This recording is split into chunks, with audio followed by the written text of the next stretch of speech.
And that was Goliath. You know, his name is Goliath, so you imagine some big cat. He was the smallest black cat I have ever seen. I mean, he really was absolutely tiny. But he used to spend so much time around my neck. If you know anything about black cats, if they're happy, they dribble. I don't know what it is about black cats, but they do. So I would be walking around with this huge wet mark all the way down my front, but I really didn't care. I think the best story really is how Freddie, wherever in the world he was, would ring home because he wanted to talk to the cats. And I learned a little trick. When we knew, because usually he arranged beforehand, I'm going to be calling at such a time. And so you knew that he would want to talk to a cat. So yes, the phone goes, you pick it up, and you've got a cat next to you. And so he says, oh, have you, is someone with you? Is anyone with you? I said, yeah, she's sitting here, she's happy. And he says, oh, let me talk to her. And literally, you put the telephone to the cat, but you have to have a little secret. What you do, you squeeze the cat, and it goes, meow. And so Freddie's happy. The cat has spoken to him.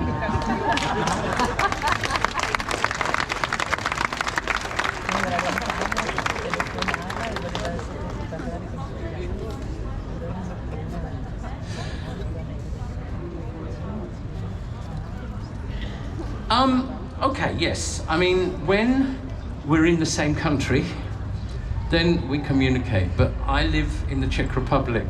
They live most of the time in England.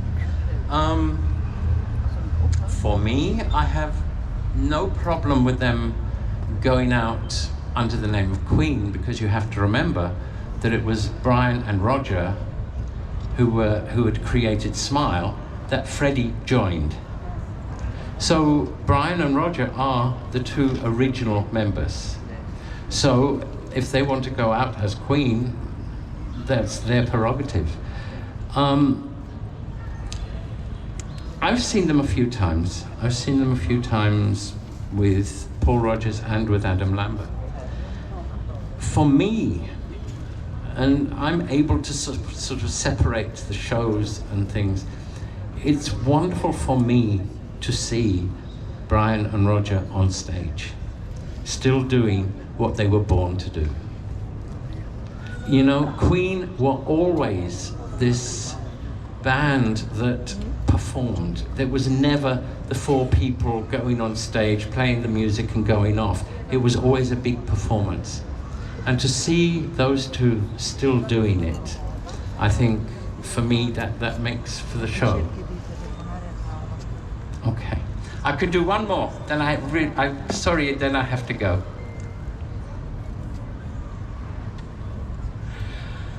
Wow, how was that for a last question?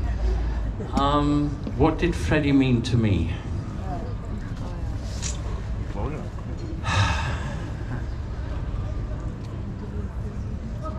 I am 66 years old. Those 12 years went from the time I was 24 to 36 were the most incredible school of my life. Freddie was the most amazing teacher because he taught me about love, taught me about friendship, taught me about art, taught me about how it's much more important to give than to take. I have said before, and I will say forever, what Freddie actually meant to me was he was the most kind, most generous, most loyal friend anybody could ever wish to have. And I consider myself the luckiest person in the world to have been able to call him my friend.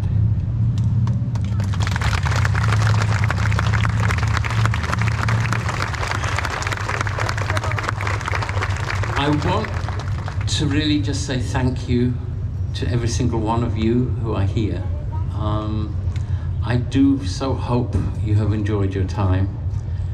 I know the people who come back every year, I know they have, but I know there are so many of you who have never been before, and I hope you now feel part of this family, because that's what it is here on the Freddie Mercury weekends. It's family, because you see people that you don't see from year to year, but it feels like you were talking to them yesterday. So for me, this is always the place to come, and how can you beat this? I just had something I couldn't do last night that I just want to do now. Then I just have one more thing I have to say, and then I'm gone, okay? Tell me if any of you can recognize this. Red skies are gleaming, seagulls are flying over, swans are floating by, smoking chimney tops, maybe not now, am I dreaming? So quiet and peaceful, tranquil and blissful, there's a kind of magic in the air. What a truly magnificent view, a breathtaking scene. A gentle rain beating on my face, which again, luckily we did not have. What an extraordinary place. It's unbelievable. Sends me reeling. Am I dreaming? I hope every single one of you can now understand those words. Thank you.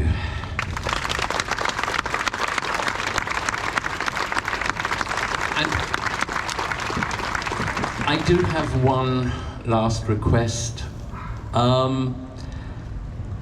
As you all know, this is all put together by volunteers. I would ask if any of you strong men are around tomorrow morning, if you could come here just to give a helping hand to take down some of the barriers to bring this place back to how the commune wanted to be.